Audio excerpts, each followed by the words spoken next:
नांदगाव नगर परिषद हद्दीत शाळांमध्ये विद्यार्थ्यांचे आरोग्य, स्वच्छता आणि सुरक्षेबाबत नगर परिषद प्रशासनाने कडक पाऊल उचलले असून नगराध्यक्ष सागर हिरे यांनी सर्व शाळांच्या मुख्याध्यापकांची बैठक घेत 1 महिन्यात शौचालयांची दुरुस्ती करण्याच्या सूचना दिल्या। तसे न झाल्यास लोकप्रतिनिधी, पत्रकार आणि नागरिकांना सोबत घेऊन शाळांची झाडाझडती घेतली जाईल।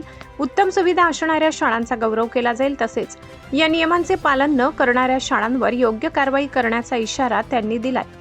तसेच नशामुक्त अभियानांतर्गत शाळांमध्ये पथनाट्य, पोस्टर स्पर्धा, भाषण व निबंध स्पर्धांचे आयोजन करून विद्यार्थ्यांमध्ये जनजागृती करण्याच्या सूचना दिल्या। त्याचप्रमाणे विद्यार्थ्यांच्या आरोग्याशी आणि स्वच्छतेशी खेळ करणाऱ्या शाळांवर थेट गुन्हे का दाखल करू नयेत असा संतप्त सवाल महिला बाल कल्याण सभापती ॲडव्होकेट विद्या कसबे यांनी उपस्थित केलाय। शाळेत किशोरवयीन मुलींसाठी सॅनिटरी पॅडची सोय, तसेच स्वतंत्र स्वच्छतागृहांची दररोज स्वच्छता, प्रत्येक शाळेत सखी सावित्री समिती, विशाखा समिती आणि तक्रार पेटी सक्तीने सुरू करावी। बालविवाह प्रतिबंध, आरोग्य आणि पॉक्सो कायद्याअंतर्गत विद्यार्थ्यांसाठी मार्गदर्शन कार्यशाळा आयोजित कराव्यात अशा सूचना केल्या।